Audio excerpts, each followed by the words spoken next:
परमेश्वर ने जगत से ऐसा प्रेम किया कि उन्होंने अपना इकलौता पुत्र दे दिया, ताकि जो कोई उन पर विश्वास करें वो नाश न हो परंतु अनंत जीवन पाएं। परमेश्वर ने अपने पुत्र को जगत पर दोष लगाने नहीं, परंतु इसलिए भेजा कि जगत उनके द्वारा उद्धार पाए। आज यीशु मसीह के 1 अरब से अधिक अनुयायी हैं। मसीही विश्वास का विनम्र प्रारंभ पवित्र शास्त्र बाइबल के 4 सुसमाचारों में मिलता है। यद्यपि अन्य सुसमाचारों में उन्हीं घटनाओं को उसी तरह या भिन्न रूप में लिखा गया है, परंतु यीशु मसीह की ये सत्य कथा पूर्ण रूप से लूका रचित सुसमाचार पर आधारित है। प्रिय थियोफिलस, मैं आपको क्रमानुसार उन सभी घटनाओं के बारे में लिख रहा हूं जो हमारे बीच घटी, ताकि आप हर बात के बारे में संपूर्ण सत्य को जान सकें।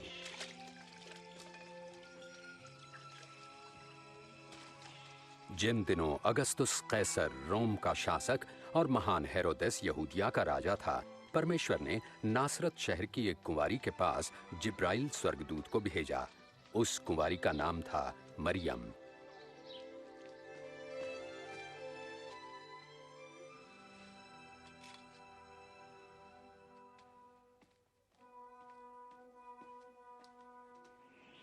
भयभीत न हो मरियम, आप पर परमेश्वर का अनुग्रह हुआ है। आप गर्भवती होंगी और एक पुत्र उत्पन्न होंगे और आप उनका नाम यीशु रखना। ये कैसे हो सकता है? मैं तो कुंवारी हूँ। पवित्र आत्मा आप पर उतरेगा, इस कारण वे पवित्र बालक परम प्रधान परमेश्वर के पुत्र कहलाएंगे तथा उनके राज्य का कभी अंत ना होगा। मरियम यहूदिया के एक नगर अपनी चचेरी बहन एलिशिबा के पास गईं, जो स्वयं अद्भुत रूप से गर्भवती थीं। एलिशिबा, मरियम, बहन मरियम, तुम सब स्त्रियों में धन्य हो। धन्य है वो बालक जो तुम जनोगी, कि जैसे ही मैंने तुम्हारा प्रणाम सुना, बच्चा आनंद से मेरे गर्भ में उछल पड़ा। मेरा प्राण प्रभु की स्तुति करता है और मेरी आत्मा मेरे उद्धारकर्ता परमेश्वर में खुश हुई। अब से सब युग के लोग मुझे धन्य कहेंगे।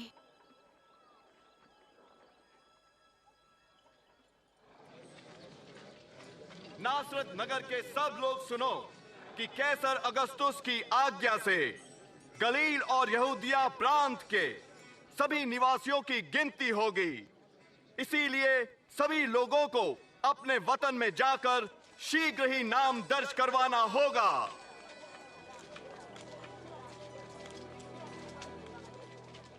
और मरियम अपने मंगेतर यूसुफ के साथ नाम लिखाई के लिए यहूदिया के नगर बेतलहम गईं।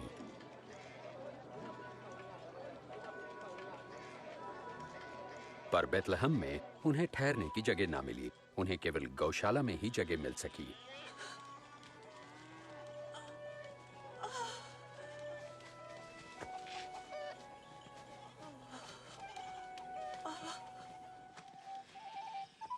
देश के उस भाग में कुछ चरवाहे रात के समय अपनी भेड़ों की देखभाल कर रहे थे। तभी परमेश्वर का स्वर्गदूत प्रकट हुआ और परमेश्वर के तेज ने उन्हें घेर लिया। आज के दिन दाऊद के नगर में तुम्हारे लिए एक उद्धारकर्ता जन्मे हैं, अर्थात मसीह प्रभु।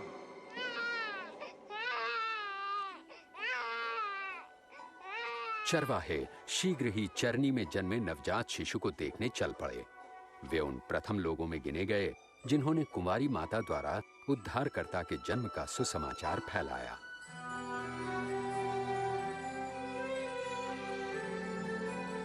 एक हफ्ते बाद जब बालक के खतने का समय आया तो उसका नाम यीशु रखा गया। यूसुफ और मरियम बालक को परमेश्वर के सम्मुख प्रस्तुत करने यरूशलेम ले गए। आराधनालय में शिमोन नामक एक धर्मी और भक्त पुरुष थे जिन्हें पवित्र आत्मा से आश्वासन मिला था कि जब तक वे बालक मसीह का दर्शन न कर लें, मृत्यु को न देखेंगे। परमेश्वर, अब आप अपने सेवक को अपने वचन अनुसार शांति से अपने पास बुला ले।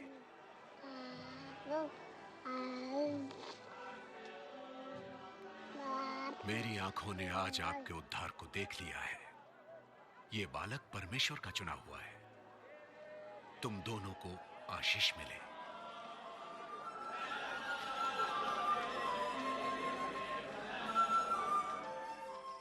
मूसा की व्यवस्थानुसार जब वे धार्मिक कर्तव्यों को पूरा कर चुके तो यरूशलेम से वापस नासरत लौट आए। जब यीशु 12 वर्ष के हुए तो मरियम और यूसुफ उन्हें फसह के पर्व के लिए यरूशलेम ले गए। लौटते समय उन्होंने सोचा कि बालक यीशु उनके साथ है, परंतु यीशु पीछे ही छूट गए थे। उन्हें ढूंढने के लिए वापस शहर लौटे और तीसरे दिन यीशु को आराधनालय में धार्मिक गुरुओं के साथ वार्तालाप करते पाया। यह किसका पुत्र है जो ऐसे प्रश्न पूछता है? हम नासरत से हैं। हमने सोचा ये हमारे साथ ही है। कृपया आप इसे क्षमा कीजिए। बालक यीशु की बातों ने सबको चकित कर दिया। बेटा, तुमने हमारे साथ ऐसा क्यों किया? तुम्हें ढूंढते ढूंढते तुम्हारे पिताजी और मैं कितने चिंतित थे। आप मुझे क्यों ढूंढते थे? क्या आप नहीं जानते कि मुझे परमपिता के कार्यों को पूरा करना है?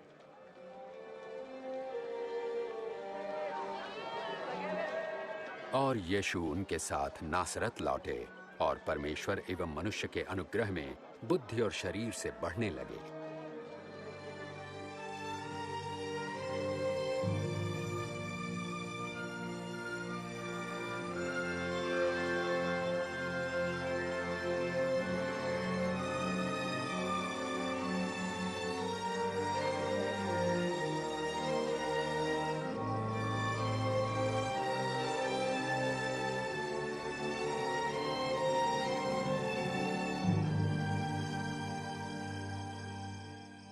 सम्राट तिबिरियुस के राज्य के 15वें वर्ष में पैंतुस पिलातुस यहूदिया का शासक था और हेरोदेस गलील का राजा। हन्ना और कैफा महायाजक थे। रेगिस्तान में परमेश्वर का वचन यूहन्ना को प्राप्त हुआ और वे यरदन नदी के आसपास के प्रदेशों में पापों की क्षमा तथा पश्चाताप के बपतिस्मे का प्रचार करने लगे। अपने पापों से पश्चाताप करो और बपतिस्मा लो तो परमेश्वर तुम्हारे पाप क्षमा करेंगे। जैसे यशाया भविष्यवक्ता की पुस्तक में लिखा है, रेगिस्तान में कोई पुकार रहा है, प्रभु के लिए मार्ग तैयार करो, प्रभु की यात्रा के लिए सीधा मार्ग बनाओ। हर एक घाटी अवश्य भरी जाए, हर एक पहाड़ और टीला समतल किया जाए, टेढ़े मेढ़े मार्ग सीधे करो और उबड़ खाबड़ मार्ग सपाट। और सारी मानव जाति परमेश्वर के उद्धार को देखेगी। हम क्या करें? हाँ, हमें बताएं, हम क्या करें? ए सांप के बच्चों, बताइए हम क्या करें? हमें बताएं, हम किस मार्ग पर जाएं? अगर किसी के पास 2 कमीजें हैं, वो एक उस मनुष्य को दे जिसके पास नहीं है, और जिसके पास भोजन है वो अवश्य बांटे। हे गुरु, हम चुंगी लेने वाले हैं, हम क्या करें? निर्धारित से अधिक चुंगी तुम मत लो। और हमें बताएं, हमें क्या करना चाहिए? किसी से भी जबरन धन मत लो और न किसी पर झूठा दोष लगाओ। अपनी कमाई में संतुष्ट रहो।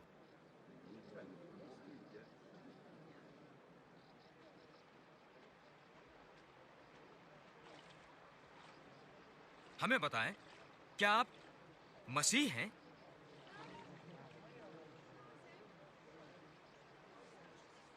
मैं तुम्हें पानी से बपतिस्मा देता हूं, परंतु एक आ रहे हैं जो मुझसे कहीं अधिक महान है। मैं तो उनके जूतों के बंधन खोलने लायक भी नहीं। वे तुम्हें पवित्र आत्मा और आग से बपतिस्मा देंगे। उनका सूप उनके हाथों में है, ताकि वे गेहूं को भूसी से अलग करके अपने खत्ते में रखें।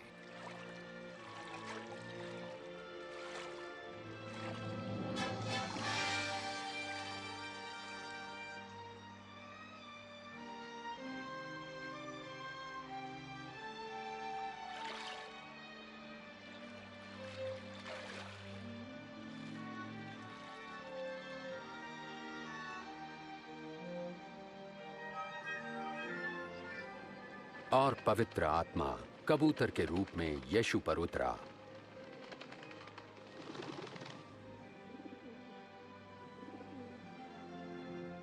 और स्वर्ग से आवाज आई, तुम मेरे प्रिय पुत्र हो, मैं तुमसे प्रसन्न हूं।